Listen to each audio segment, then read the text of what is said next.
Hey, greetings and salutations. Just out here, like a little rip on the e-board.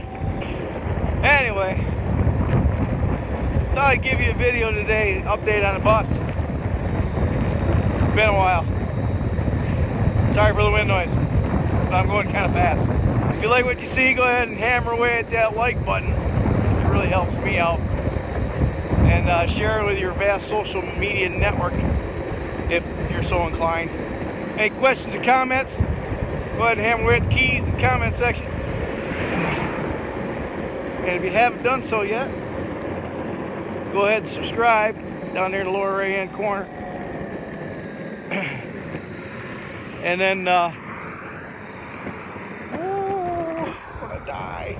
Then right there next to the subscribe button is a bell, a little picture of a bell. Go ahead and hammer away at that bell too, and you'll be notified of future uploads. I gotta turn around. Oh my goodness, so windy. I'll just talk at you when I get back.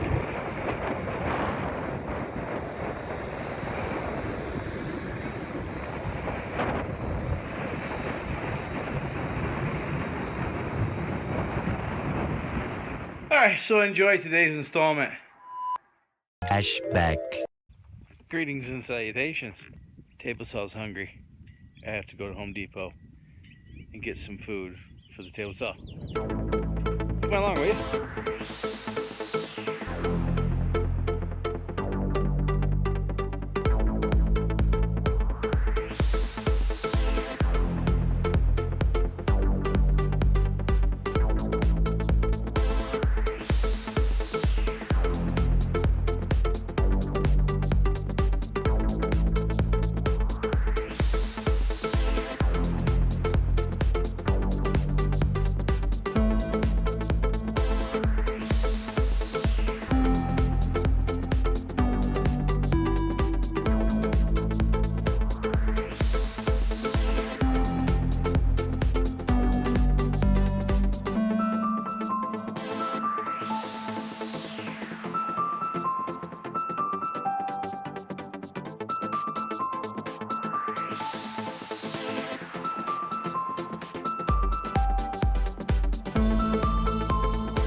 Just so you know, I've decided not to use these, at least not the way they're put up now.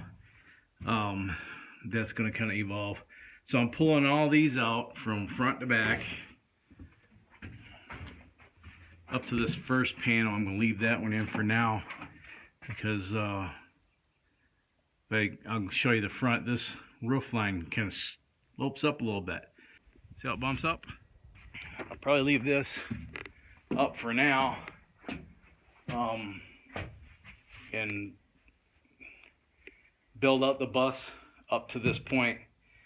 This is all gonna take a lot of time, this whole front area here, so I'll worry about that later. But for right now, these pieces are coming back out and I'm gonna do something different here. Many Tic Tacs later. Oh, I know, right? So anyway, a couple of days have transpired and I've just been throwing my head down and doing the work instead of taking video. So first thing I want you to notice is that the little extensions that I had up here, they're gone. Maybe this will give you a better idea. Sorry for shining right into that halogen, but there's the refrigerator cabinet. I gotta do a little more work up here. But this is pretty much finished. I'm going to put party board, cement backboard up against the back side. And here are the bunks. There'll be a mattress right on the floor. There'll be another one about where that line is. And then another one about 6 inches below that line. So it works out about 20 inches between bunks, which is, I mean, you're not going to sit up and read, but you're going to lay down. You can lay down. So this bathroom has been just frustrating me to death. There's about the same amount of square footage in this bathroom as there is in a typical porta-john. It's 30 inches deep and it's roughly 6 feet long. I'm going to put the toilet there, and I'm not going to put a sink in here, and I'm going to put a shower. Eventually there'll be a wall here, but there'll be a shower curtain here, and then I'll put the hot water heater probably either on this wall or over here in the corner, and just vent it right out the ceiling. So I'm going to keep plugging away while I still got about an hour and a half of light, and then I'm going to clean up my mess, and we'll see where we're at then. Alright, I'm running out of daylight, but that's got to come out probably 2 more times before I'm done with it. And it's blowing a gale again. 72 hours later. I had this thing clean for a minute, and now it's a mess again. So I'm running some electrical. I've got my AC mocked up. Last year I bought these two 12. This is 11,500, and that's 12,000 BTU AC. And this one I think needs a recharge because it's intermittent. It works and then it doesn't. And that one works fantastic. I think I plugged that thing the other day. It was probably, I don't know, 85 degrees outside, and it was getting pretty warm in here, and I cranked that thing up, and it got nice and cool in here. With that, with a pretty stiff crosswind and no window and no door, and both these rooftop hatches kind of cracked a little bit, and it got, down in the 70s, it felt cold. So I've got, like I said, I got my AC installed here. I've got my outdoor unit mounted underneath there. I've got my hose made and shortened. Yeah, took quite a bit of hose off of it. That's installed. And kids are off for spring break this week, so don't think I'll be doing much on the bus until later on in the week. My wife gets home Thursday, so I might do the rest of the wiring on Friday, and then I can start getting the walls closed in. Several bad puns later. All right, so let's give you a little update. I got the 110 electrical wiring ran and receptacles in. There's going to be one on each side there behind the driver. I have one up there for the air conditioner. There's 3 outlets, one in each bunk for the kids to charge their Kindles. One there, the vent fan. Probably put a range hood up there, or it might just be a dead circuit for now. Excuse me. Get the refrigerator out and finish boxing that in. You got that all sealed off. Oh, I got 12 volt stuff for, this is for the freshwater tank sensor. This is for the black and gray water sensor. This is for the switch for the pump. I took my tank out again because, well, let me show you. So I had this thing set up so that this was at the top, which seemed to work out great because I could have a vent here, I could have a drain here, and I could hook my pump up here, and I could fill from the top. And then I got to get ready to put these sensors on, and you've got these 3 sensor probes, or 4 sensor probes. One of these is a common ground, and it's usually the one that's on the very bottom. So there'll be 2 at the very bottom. So that means I need to flip this thing over and fill it from the bottom. And then I can have a tank or a drain here, and my pump here, and then this one be plugged. Which means I'm going to have to tee off the pump want the pump spigot and use that as a drain, because this is the low sensor wire, mid sensor wire, full sensor wire, and this is the common ground. So I had to pull that bit off again to get the tank out. So I've been thinking about how I'm going to secure this tank, and I think what I'm going to end up doing is building a small knee wall, like an 11.5 inch tall wall on the back, and on this side, like a 2 inch thick wall. And then I can put a piece of plywood over the top and kind of encase that, and I can tie it back into there. Yeah, and put some AstroTurf down to give it something nice and soft so it doesn't abrade through it. And then I'm gonna have that right there is goes right into the generator bay, and I have a 30 amp plug or 30 amp service coming out of the generator bay, and then I'm gonna have 50 amp service coming in through there for shore power. And I saw this online once, and show you how I'm gonna hook this up.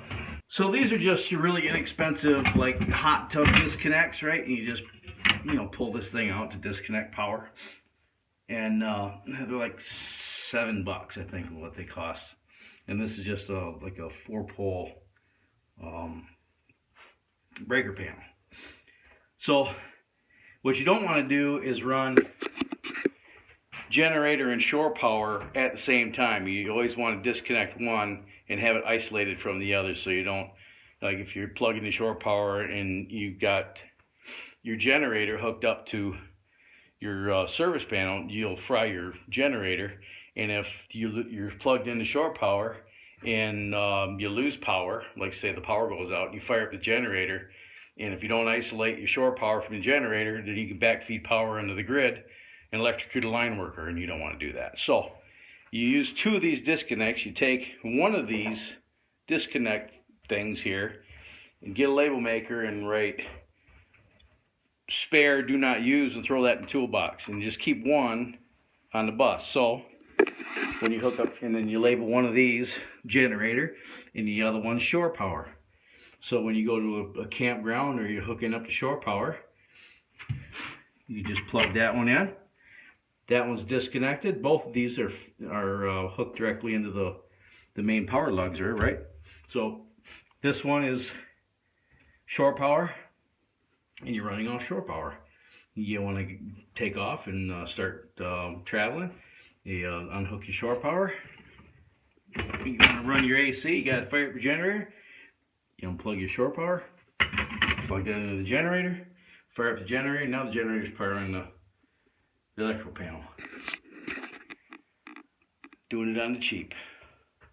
I'm a little bit slow on the take. I'm just trying to figure out how to run all these circuits. And then what I'm probably going to end up doing here is after the shore power and generator power is hooked up to the service panel, and I'm going to put those right here. One there, one there, one there, screw them right to the floor, and then there's going to be a step up right here, and this will be covered up, and it'll be down inside of a little compartment. You'll never see it, right? And we want to come and hook up the power. It'll be hinged, and we'll just open it up and select which one I want to run, whether it's generator or shore power. I'm a smart fella. So back to this. Once the power is run to the electrical panels, and the 12-volt power is run, I'm going to put where'd that go? This. Right now I got a 10 circuit fuse panel here. 10 circuits. Anyway, for a blade, for like automotive blade type fuses. And I'll use this for running stuff like the pump. What else? Some lighting and stuff, and that'll be in the same general vicinity. But after that's all run, there's going to be a wall right here, right? And I'll just put a ledger board on that and another ledger board right here. and put a 3/4 ply on top of this, and then put my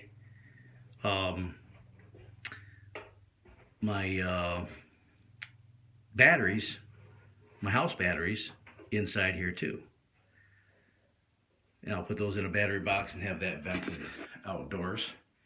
And then I can put my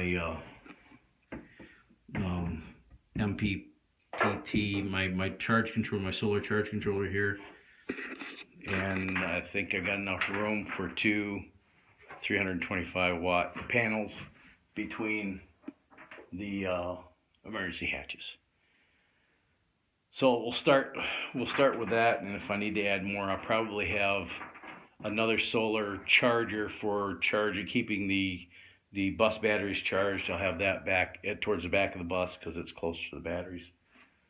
And yeah, so that's what I'm working on. Decided, I guess, that we decided to eliminate, just in the interest of space, to eliminate a sink in the bathroom, because there's going to be a sink right over, 5 feet away in the kitchen. So we're just going to eliminate the sink in here, and probably put the toilet in the corner like that, and that provides a lot of room for access in here. So what else can I talk about? It's not that I haven't been working on the bus. I have been working on the bus. I just haven't been doing too much filming, and there's a lot of other things I've been doing too. So that's the bus update. The footage in this video have encompassed about 3 weeks. Like I said, I haven't been working on it exclusively, and there was spring break in there, and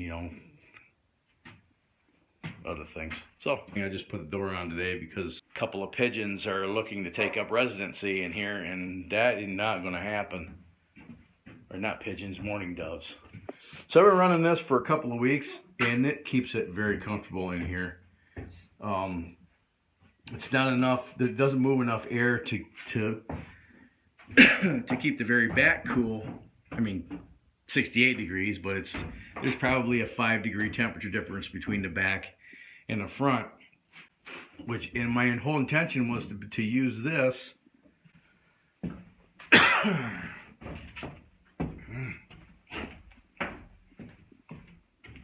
back here.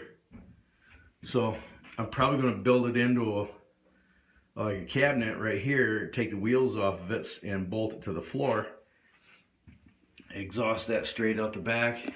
And I had this thing running for about an hour, and it shut off at 68 degrees. It was cold in here, not so much back there, but I have this mini split that goes up there, so I'm fairly confident I got enough AC. This little unit keeps this area very comfortable, and I'm fairly confident that unit will do the same. And I got these little fans here, these little bus fans, and that will help circulate some of the air when we're driving. And there's the outdoor unit installed.